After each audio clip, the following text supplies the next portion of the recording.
Hey everybody, and welcome to another episode of Board Games Hitting My Table. This is where I talk about all of the games that I have played over the last couple of weeks. This episode covering the second half of May 2024, and it's going to be a very short video because I've only played 5 older games. I've mostly been focusing on playing newer games as of late. But before I get started on the games, I want to give a shout out to the show's sponsor, KIENDA.co.uk, who are my go-to online retailer. And if you use the link in the show notes or the QR code, then you can get 5% off your first order. But let's start with, I'd say, the heavy hitter of the bunch. This is Puerto Rico. So been a little while since I've had this one on the table, and this was a fantastic game. I really loved every second of getting this one back to the table. Lots of different paths you can go down, and it was quite interesting because we played a 3-player game, but we all went very different pathways on how to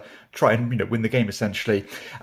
If you're not familiar with what Puerto Rico is, it is kind of a role selection style game where each round you'll select one of 5 or 6 basic actions, and they're all pretty simple in their own right, but then everybody else gets a kind of a weaker follow-up of that action, and the person who selects that role gets a slightly boosted version of it. And these are things such as getting these new kind of plantations, getting these new buildings that will let you process goods and give you little kind of game-breaking rules. They'll let you load up these ships with these goods and sell them off for victory points.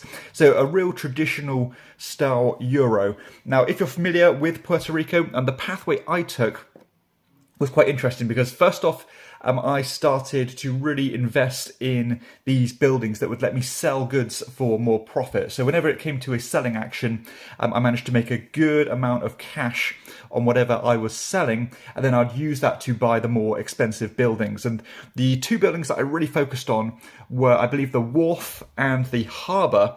So normally there's a limit of how many goods you can put on these ships, and your certain goods can get locked out depending on what the other players can do. But the wharf actually allows you to use your own ship essentially to sell off whatever you want, and that really did help big time, and it prevented me being locked out of those ships quite a few times. And that paired with the harbour that lets you make an additional victory point each time you ship a good off, that was a kind of the winning combo, essentially. This is a very tight game, and you have to be very careful about what you choose at the right time, because you can often help your opponent more than you help yourself at times, because again, everybody is always piggybacking off each other. But this game is a work of art. It is amongst one of my favourite games of all time. It was considered one of the best games of all time for a long, long time, and I think it still holds up immaculately, and I loved getting this one back to the table.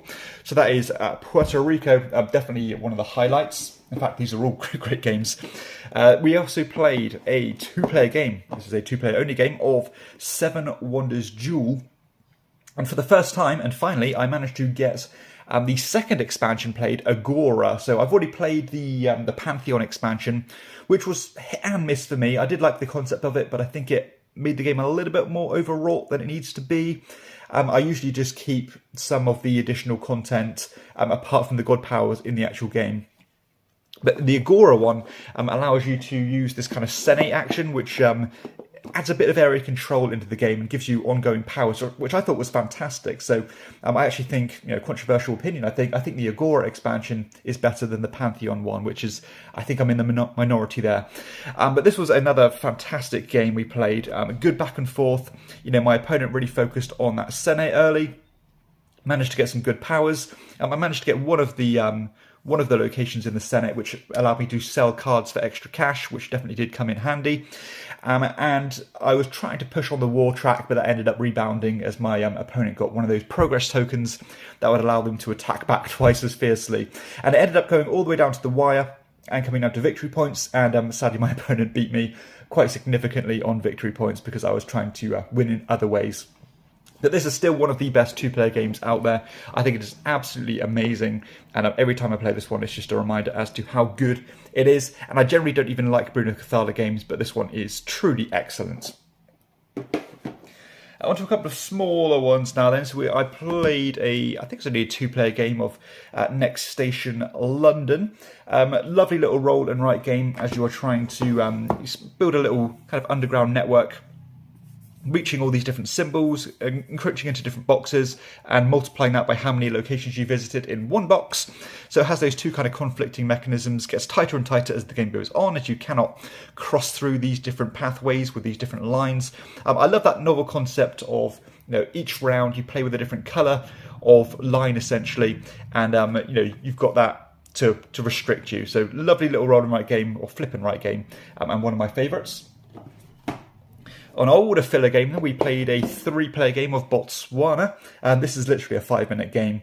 A nice little set collection style game where the value of the sets you're collecting are based on the last card that somebody played. So it normally comes right down to the wire, and that's what happened here. I invested quite heavily in one of the animals, and then my opponent smashed down a low-valued card to finish the game, making all my animals pretty much worthless, which normally happens, but it's a good fun little one.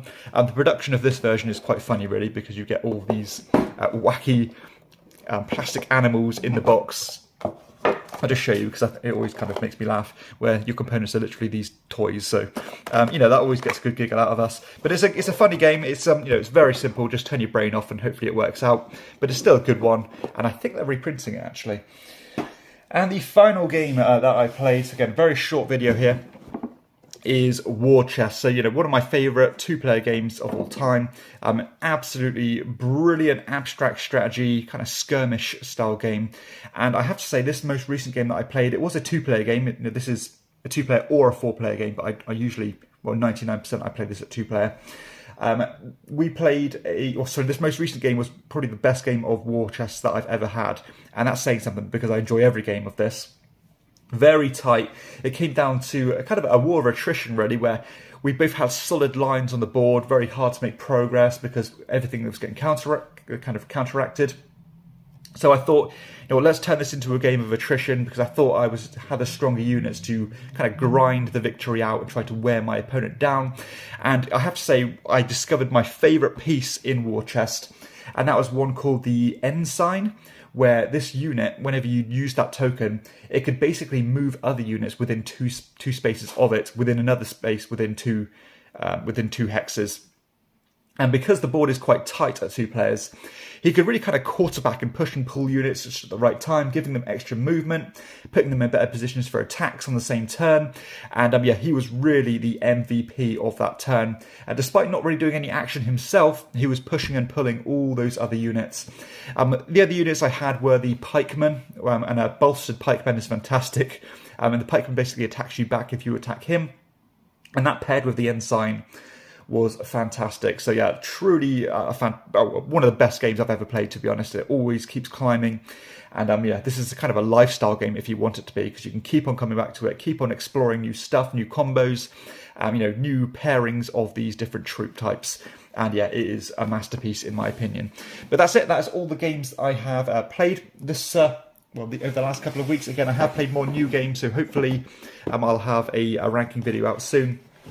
But if you have enjoyed the video, please be sure to hit like and subscribe to the channel, and check out my other content too.